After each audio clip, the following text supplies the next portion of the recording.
Salut à tous, c'est Axel de testmobile.fr. Aujourd'hui, je vais tester le Nokia E7, qui est le tout dernier appareil sous Symbian 3, qui a été annoncé, qui est sorti.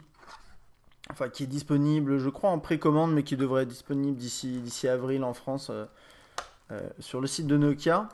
Donc, sa particularité, c'est d'être sous Symbian 3 et d'avoir un gros clavier coulissant comme ça. On va voir ça bien sûr en détail un petit peu après. Alors, on va commencer par un déballage très rapide de l'appareil.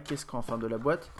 Qu'est-ce qu'on a? Alors, je vais pas commencer par ça, on va en parler un petit peu après. On a d'abord des écouteurs intra-auriculaires qui ont l'air plutôt pas mal. Je les ai pas testés, mais c'est bien d'avoir des intra-auriculaires avec les mobiles.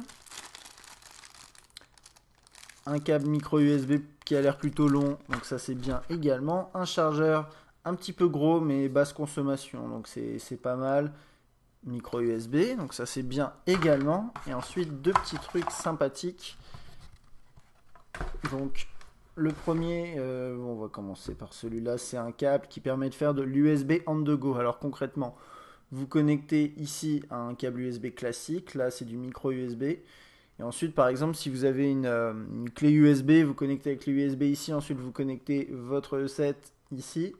Et ça va vous permettre d'accéder sur le E7 au contenu de la clé USB, par exemple pour lire un DivX ou pour lire copier-coller des fichiers, n'importe quoi. Donc ça c'est plutôt pratique. Et deuxième chose, le E7 est équipé d'un port HDMI.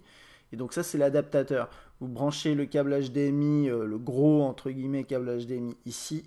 Et là, ça va voilà, ici. Et ensuite, vous pouvez faire du mirroring directement sur une télé en HD. Donc ça, c'est bien. Donc du bon contenu dans cette boîte. Donc un test qui commence plutôt bien. On va voir comment ça se passe par la suite. Alors, le 7, c'est un téléphone qui coûte 600 € nu sur le site de Nokia. C'est vraiment... il ressemble pas mal au N8. D'ailleurs, je ferai une vidéo de comparaison. Mais il ressemble pas mal au N8 en termes de design. Vous voyez, avec cette forme entre guillemets au but, mais cette fois par contre on a un clavier coulissant et surtout on a un écran 4 pouces. 4 pouces CBD. Alors on va voir ça un petit peu en détail, mais en gros vous avez la meilleure technologie d'écran proposée par Nokia aujourd'hui, donc sur ce grand écran 4 pouces. Donc qu'est-ce qu'on a ici? En haut, on le voit peut-être assez mal, mais on a quelques capteurs. On a d'ailleurs une caméra frontale pour la visio, je ne sais pas exactement où elle se cache là-dedans. Donc c'est une VGA 640 x 480 et on a quelques capteurs de luminosité proximité, dont un qu'on voit un peu trop, je trouve, qui est ici, ouais, on le voit. Et bon voilà, c'est un petit peu étrange. En dessous, on a un bouton menu qui est au centre, alors que sur le N8, il était plutôt sur la gauche. C'est pas plus mal ici, j'aime bien. Il est un peu dans une pente par contre et ressort pas du tout, donc c'est pas forcément très pratique. Sur le côté droit, ça c'est un petit tiroir pour la SIM. Donc dès que vous commencez à l'ouvrir, en fait la SIM va se déconnecter et le téléphone va redémarrer. C'est par là que vous mettez votre SIM. Donc une fois que vous l'avez mise, à part si vous avez besoin de l'enlever, n'ouvrez pas ce tiroir. Ce petit module, enfin ce petit slide ici, c'est pour le volume. Je ne sais pas pourquoi Nokia a choisi de mettre ce système-là. En gros, bah, ça marche comme ça, hein. Vous faites bas et ça revient vers le centre. Et là, ça revient, voilà, pareil. Et je trouve ça vraiment pas pratique, d'autant plus qu'il est assez mal placé. Vous voyez, il est plutôt sur la pente ici. Donc quand vous tenez votre téléphone comme ça, pour baisser le volume, ça va, mais il faut le tenir. Vous voyez, sinon le téléphone baisse. Et si vous voulez augmenter le volume, il faut vraiment tenir le téléphone. D'ailleurs, voilà, je fais des bêtises. Donc ça, un petit carton rouge parce que ça sert à... Enfin, il y a complètement la place pour mettre des boutons classiques. Et donc je vois pas du tout l'intérêt d'avoir mis ça. Je trouve ça pas pratique. Donc dommage. Un appareil photo 8 mégapixels sans autofocus. Et donc c'est pour ça que le bouton est aussi peu en relief. Et il est pareil, il est positionné sur le côté ici. Et je trouve que quand on tient le téléphone là, on a le doigt qui vient naturellement se poser ici et pas derrière là-bas. Donc pareil ici pour le bouton de l'appareil photo, pas assez en relief et mal placé. Donc ça, je trouve pas ça pratique non plus. Donc côté droit, assez moyen finalement, je trouve. Voilà. Donc là, on a un jack 3.5, bouton on-off et le cache pour l'HDMI, micro USB. On a tous les ports qui sont en haut. Au moins, ça regroupe l'ensemble, c'est pas plus mal. Et là, on a le petit slider pour verrouiller, déverrouiller le téléphone, enfin l'écran. Voilà. Toc. Qui marche plutôt bien. Sur le N8, il était sur la droite. Donc bon, après c'est... Voilà. Et là, la coque arrière, qui je trouve fait un peu creux. Elle sonne un peu creuse, pardon. Et c'est assez amusant. Vous entendez? Donc je sais pas, à mon avis c'est bien sûr l'appareil 4 pouces, il y a pas mal de... Mais à mon avis il y a de l'espace vide dedans et ça se sent, c'est un petit peu dérangeant je trouve. Appareil photo 8 mégapixels avec double flèche LED. Et puis en dessous on n'a rien. Alors au niveau de l'interface, je vais passer assez rapidement parce que c'est la même chose que sur le N8, le C601, le C7 qui ont déjà été testés. Donc je vais vous montrer bien entendu, mais je vais pas passer dans les moindres détails puisque c'est quelque chose que vous pouvez retrouver en regardant d'autres tests. Mais par contre, je vais vous montrer bien sûr ce clavier. Voilà, donc c'est avec des touches qui ressortent un tout petit peu. On voit un petit peu voilà, le reflet, enfin le relief, pardon.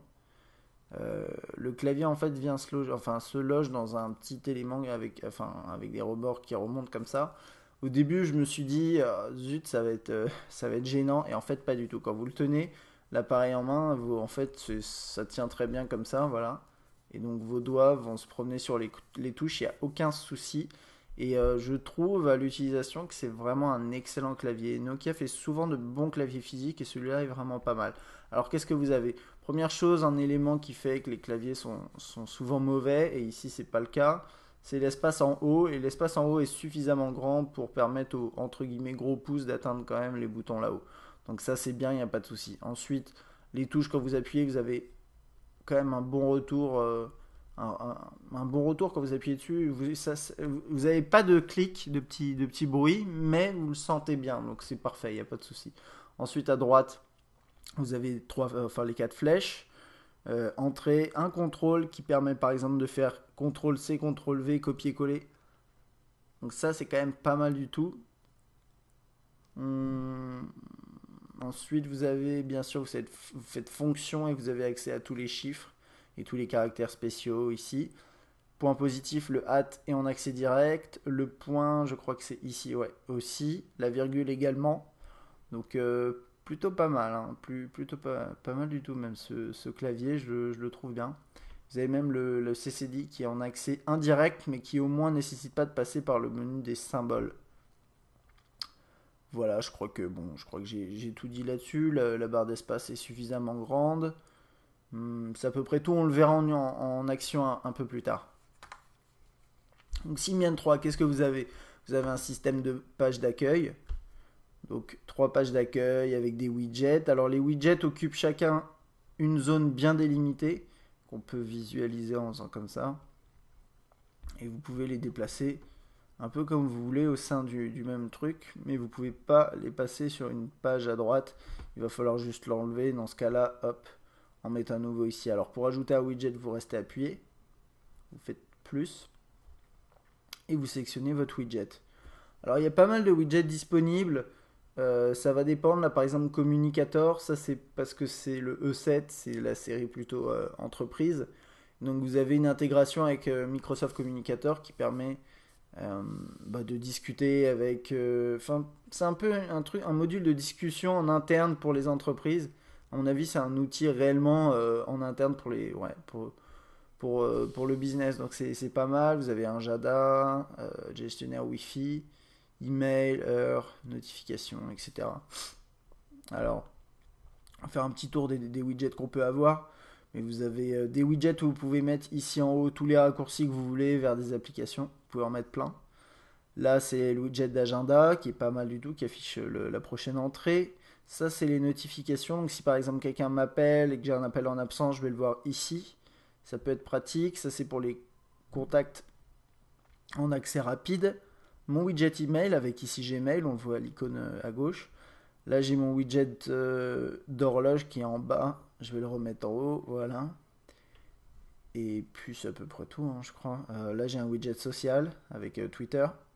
Widget de musique, on va le voir un peu après. Et ensuite, on a toute une série de widgets Web TV qui permet d'accéder à pas mal de services vidéo.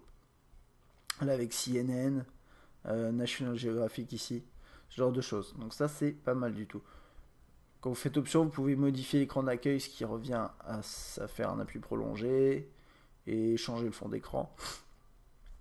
Pour chacun des écrans, voilà, ça marche comme ça. Ok, ensuite on passe dans le menu. Alors il y a une chose à savoir, c'est que Symbian intègre depuis bien longtemps, même en natif depuis très longtemps, le multitâche. Vous restez appuyé sur le bouton de menu ici et vous avez ça qui s'ouvre.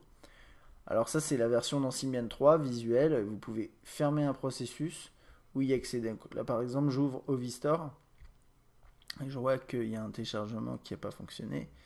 Et donc je peux fermer par exemple l'application en faisant comme ça. Voilà. Et ça marche plutôt bien, il n'y a pas de souci. Ok, on va passer dans le menu. Alors ça c'est le menu principal qui est plutôt simple à utiliser, c'est par icône. Hein. Donc si vous faites option, vous pouvez réorganiser les icônes si vous avez envie. Et créer même des dossiers pour mettre ensuite des icônes dedans, pour bien ranger toutes vos icônes. Alors donc en gros qu'est-ce que ça signifie? Ça signifie que là vous avez ce visuel là.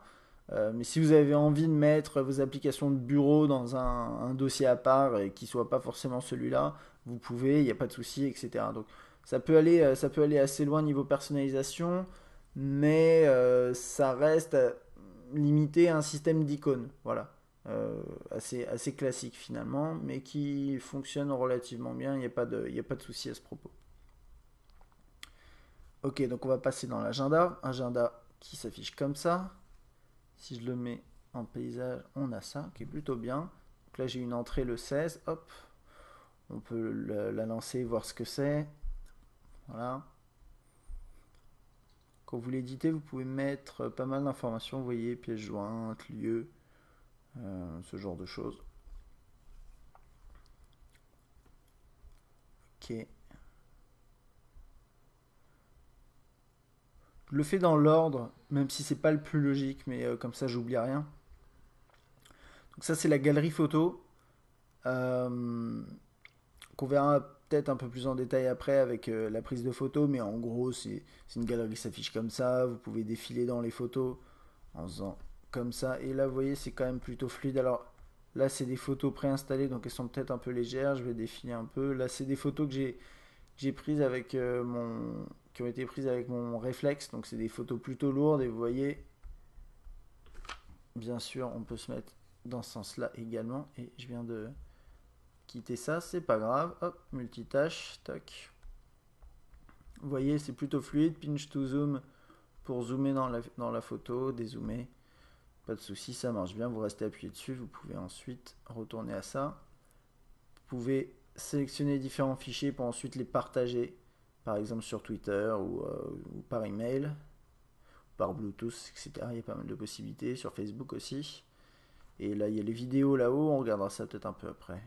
Moi, je vais vous en lancer une. Oups, c'est pas ça que je voulais faire.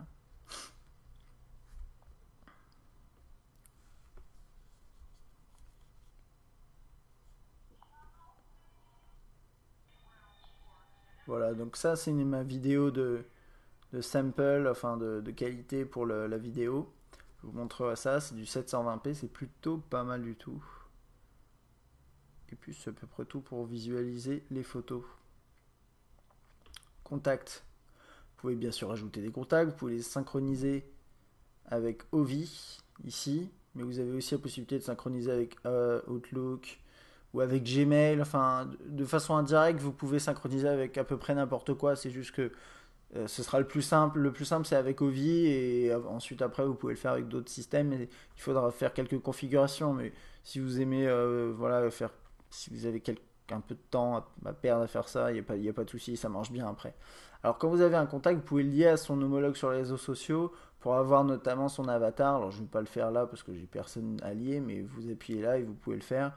C'est pas mal, mais on aurait aimé une intégration un petit peu plus profonde. Voilà, donc ça c'est un contact. Si je veux, hop, donc ça c'est ma carte à moi que je peux envoyer. Le contact, je l'ai ici. Si je veux l'appeler, j'appuie sur appel vocal. Voilà, et on a ce visuel-là qui s'affiche avec sa photo en grand. Pareil, si on vous appelle, ça c'est pas mal. Le web, Alors, il faut savoir que le navigateur web sous Symbian 3, c'est pas encore, j'ai envie de dire, puisqu'il y a des mises à jour qui arrivent, mais c'est pas vraiment une super expérience. Sur cet écran 4 pouces, je trouve que globalement c'est pas mal. Et je vais rebondir là-dessus pour vous parler du CBD parce que sinon je vais oublier. CBD, qu'est-ce que c'est? C'est une technologie, c'est du AMOLED et c'est une technologie derrière qui est ajoutée sur l'AMOLED et qui permet de rendre les couleurs plus vives, les noirs plus noirs, les blancs plus blancs et aussi en extérieur, normalement mieux gérer les reflets. Alors il y a eu pas mal de comparatifs qui ont été faits et c'est vrai que le CBD s'en sort plutôt bien. Moi, il y a un point que j'avais soulevé aussi avec le C601 à propos du CBD, je vais revenir sur le web juste après, vous inquiétez pas. C'est que ça donne une impression de profondeur. Ouais, voilà. On a l'impression que l'écran est en relief un petit peu. Ça se verra peut-être assez mal à la vidéo.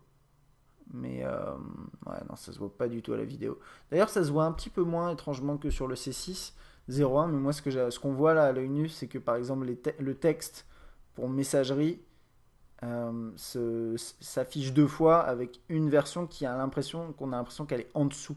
C'est un peu dur à expliquer, mais globalement, c'est ce que j'ai. Enfin, c'est l'impression que j'ai avec ce téléphone, c'est que il y a une plaque de verre et que le visuel est vachement en dessous.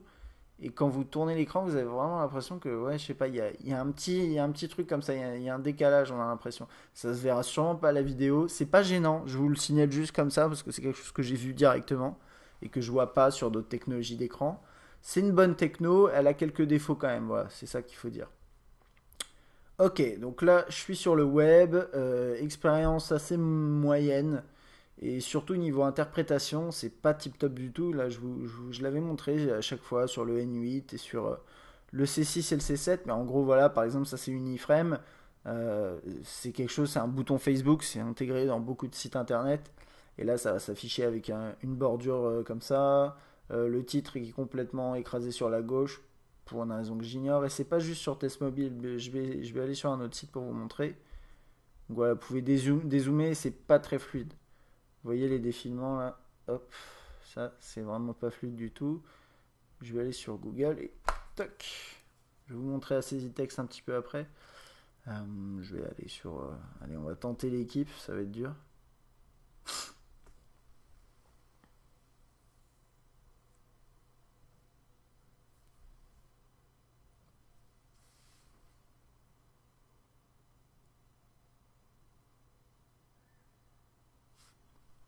Donc, la version mobile. D'ailleurs, la version mobile, elle tourne bien, il n'y a, pas de souci. C'est vraiment c'est quand les sites deviennent un petit peu plus complexes, un petit peu plus lourds à charger. Et comme la plupart des sites aujourd'hui sont un peu longs à charger, c'est un petit peu dommage que ce soit comme ça. Donc là, normalement, je suis connecté en Wi-Fi. Il y a écrit 3G en haut à gauche parce je capte la 3G, mais normalement, il se connecte en Wi-Fi là. C'est pour ça que c'est plutôt rapide, je trouve. Hop.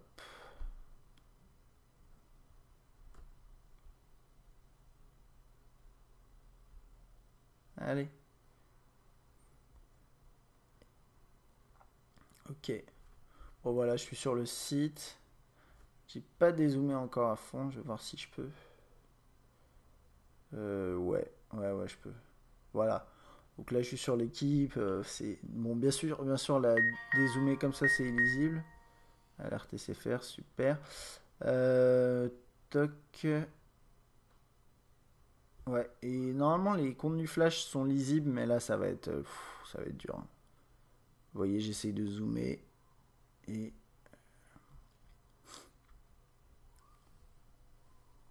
bon, en gros, qu'est-ce qu'il faut dire par rapport au web? C'est simple. Le web n'est pas très fluide. Maintenant, si vous voulez aller sur des sites plutôt simples ou euh, pas surfer pendant 2 heures sur un site internet, voilà, il n'y a pas de souci, ça sera bien. Et si vous avez des versions mobiles, c'est parfait, il n'y a pas de souci non plus. Et si en plus vous avez des applications mobiles présentes sur Ovistore, bah dans ce cas-là, c'est parfait. Donc bon, c'est pas un énorme problème. C'est quand même dommage que le navigateur web soit pas très bon. Normalement, il y a des mises à jour qui arrivent pour Symbian 3 qui devraient améliorer ça. On va voir ce que ça va donner. Ensuite, niveau messagerie, alors là, vous avez la possibilité bien sûr d'écrire des SMS et des MMS. Et on va parler de la saisie de texte. Alors vous avez 3 possibilités pour entrer du texte. La première, c'est ça. C'est en mode portrait, une sorte de truc comme ça, classique, que vous pouvez passer aussi en saisie prédictive, si j'arrive à trouver. Voilà. Donc ça, c'est du T9. Hein. Voilà, salut. Et ensuite, si je passe en mode paysage, on a un clavier AZERTY virtuel qui est assez moyen. Voilà. Salut les amis. Ça. Il est moyen. Il reste utilisable, mais il est moyen. D'autant plus que vous avez ce clavier physique. Et dans ce cas-là, vous avez un écran 4 pouces complètement libre, plus le clavier physique. Et là, c'est du pur bonheur.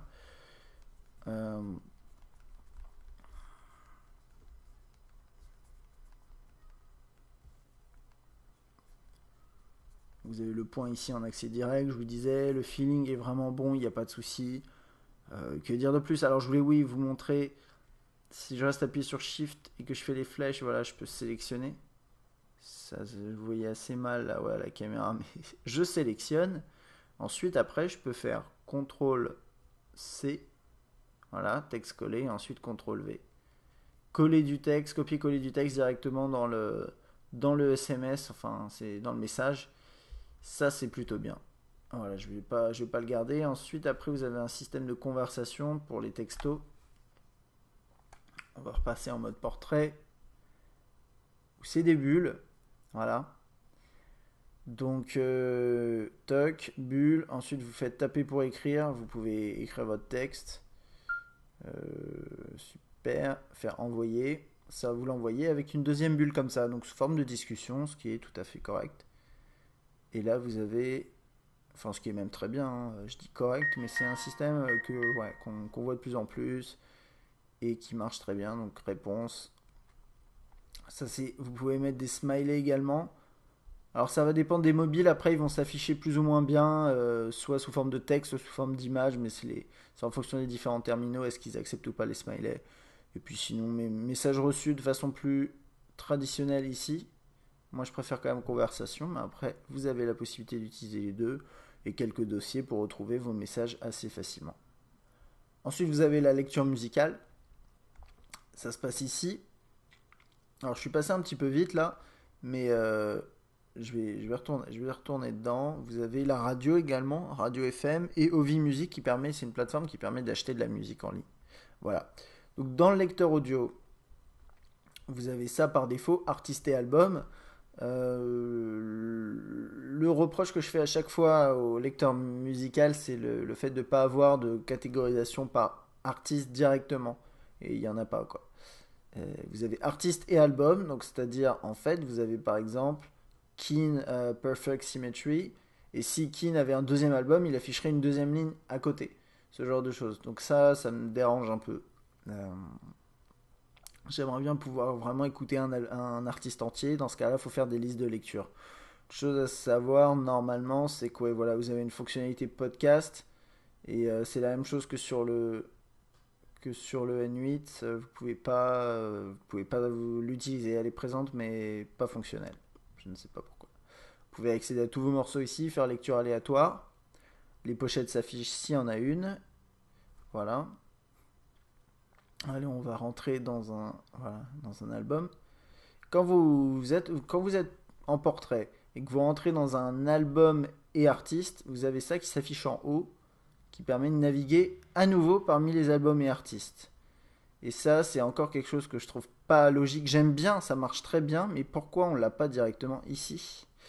Alors peut-être que c'est parce que vous avez ça. Si vous passez en mode paysage, vous avez la possibilité d'avoir une sorte de cover flow qui marche très bien, vraiment très très fluide, hein, vous voyez. Il y a aucun. Bon, là j'ai pas beaucoup de pochettes, mais c'est très très fluide. Si vous vous arrêtez sur un morceau et que vous faites OK, ça vous affiche comme ça. Alors oui, ça ressemble beaucoup à ce qu'on trouve sur l'iPhone, mais en même temps, ça marche très bien. Donc voilà, moi je trouve ça très très bien. Pas de souci là-dessus. Et vous repassez en mode portrait, ça va vous mettre cette vue-là. Donc on va faire un petit aperçu. Donc là, vous passez là. Si j'avais plusieurs morceaux, j'en aurais plusieurs lignes ici. Je le lance. D'abord, je vous présente vite fait l'interface qui est très simple et après on fait petit test de qualité audio. Vous avez la pochette qui s'affiche en grand, la possibilité de naviguer dans le morceau ici, c'est plutôt fluide, droite-gauche, lecture. Dans les options, vous avez lecture aléatoire, activer, désactiver, répétition, désactiver, activer. Truc que je regrette à chaque fois dans Symbian 3 et que je dis à chaque fois pour l'instant, c'est que cette version tactile, même depuis la S65e édition sur N97, 5800, etc., c'est du tactile, oui, on a des boutons, etc., mais on a toujours des menus avec des menus déroulants, des sous-menus, etc. Enfin, pas de déroulants, mais je sais plus comment on appelle ça, mais bref. Des menus imbriqués qui est pas très pratique, je trouve, en tactile. Moi, ce que j'aimerais bien, par exemple, pour lecture aléatoire, c'est avoir un petit bouton en haut avec cocher, décocher aléatoire. C'est plus logique pour du tactile. Et donc, Nokia a du boulot à faire et je me demande même si ça va être fait, quoi. Donc, bon, voilà, bref. On va attendre les prochaines mises à jour pour voir ce qui se passera à propos de ça. Et c'est parti pour un test de qualité vidéo. Enfin, sonore, pardon. Je suis à fond et le haut-parleur est là.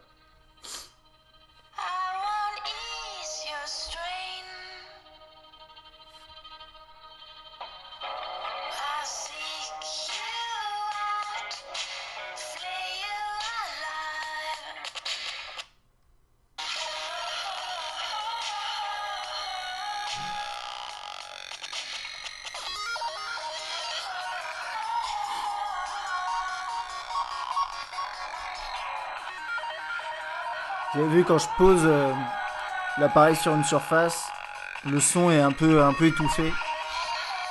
C'est normal, hein, mais c'est parce que tout est plat derrière en fait.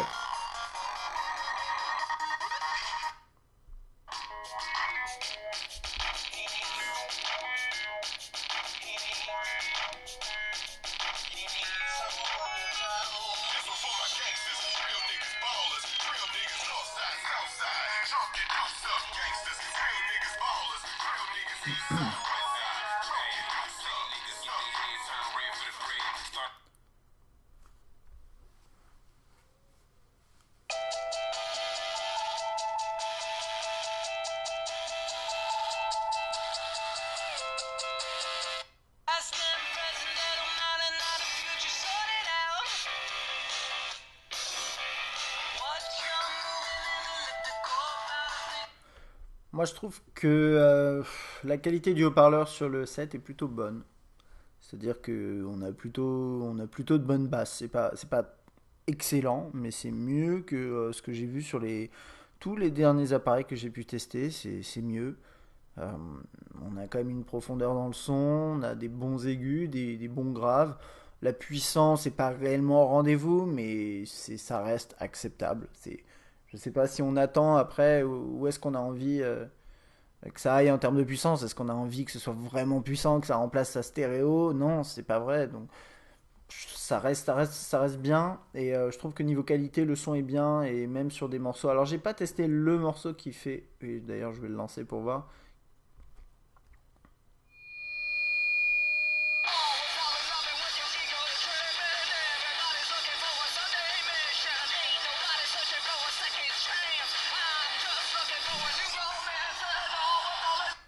Non, non, c'est bien, c'est bien. Haut-parleur plutôt bien.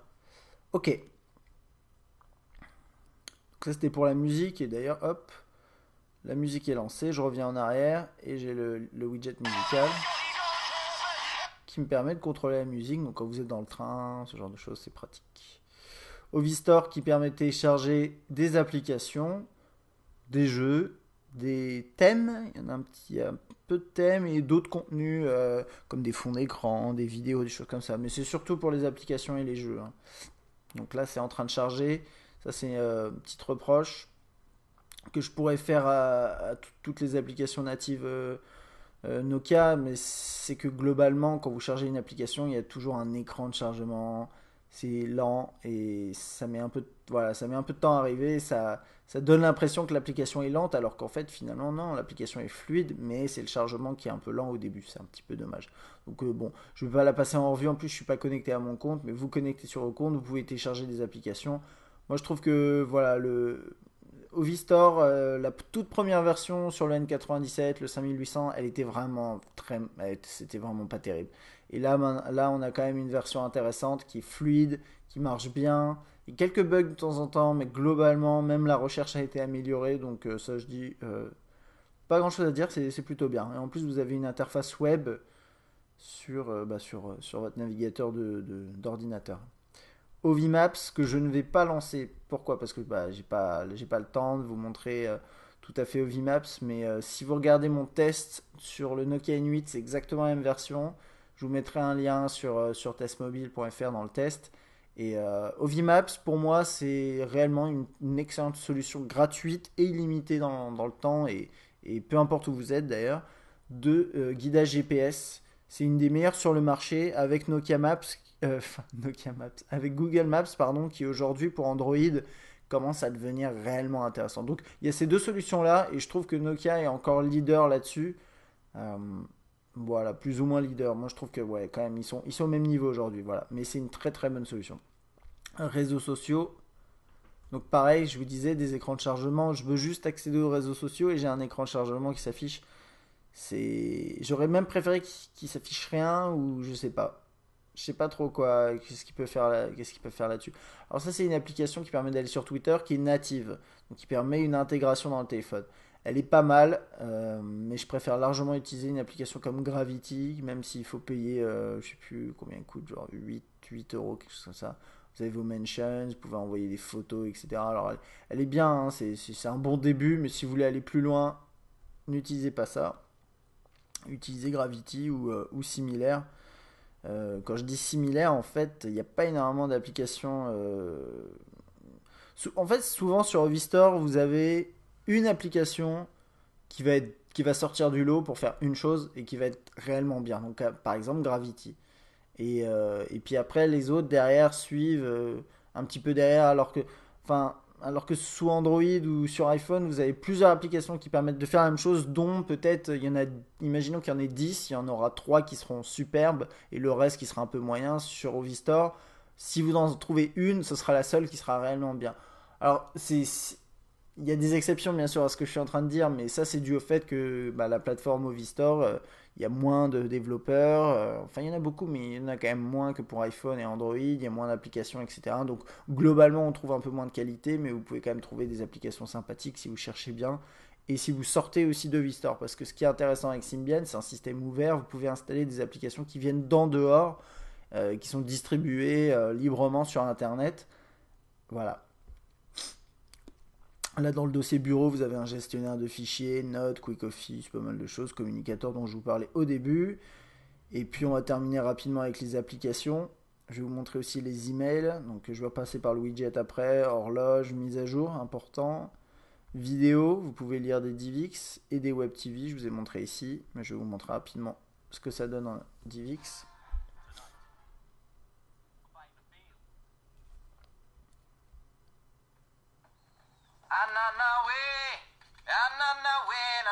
What are you doing? Capoeira, bitch! It's Brazilian dance fighting. I'm trained. Ah! Ok. Et donc, avec ce bel écran 4 pouces CBD, c'est plutôt pas mal. Et là, c'est pour la capture. Ah oui, je vous ai pas montré l'appareil photo également, qui est ici en fait dans l'application. Vous avez un éditeur de photos, un éditeur de vidéo. Tout ça, je l'ai testé avec le N8, donc je vous mettrai également un lien. Ou bien vous allez sur blogn8.fr et vous pouvez trouver ça dans la rubrique test. Si j'oublie de vous mettre le lien, ce qui n'est pas improbable. Et puis c'est à peu près tout. Tout ça, c'est des applications que j'ai pu installer. On va voir d'abord les emails et ensuite l'appareil photo pour terminer. Donc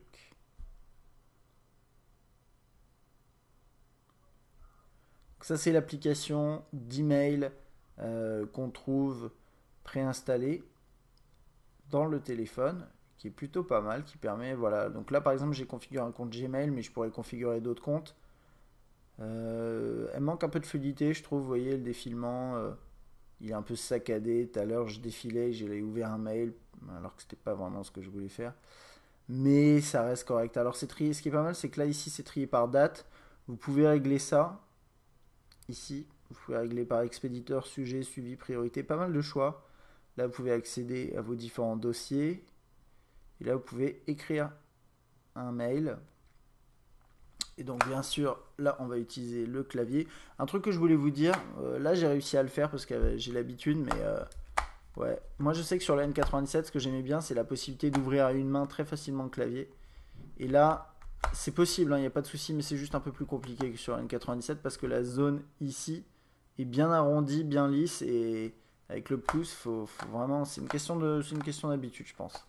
Ouch. Voilà. Donc, vous mettez là, et si vous commencez à taper, par exemple Pierre, moi j'ai quelqu'un qui s'appelle Pierre, toc, je le sélectionne, donc ça c'est pas mal du tout. Puis ensuite, bien sûr, j'écris mon mail, je mets des pièces jointes. Enfin, le grand classique, hein, pas besoin de s'éterniser là-dessus. Et voilà, en mode paysage, ce que ça donne avec les icônes, enfin les options sur la droite. Espace plutôt bien géré.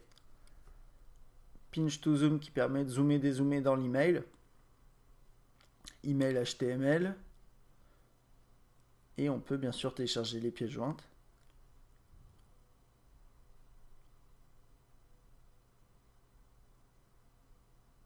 Qui va s'ouvrir. Voilà. Donc ça, c'est pas mal. Un client email qui marche plutôt bien.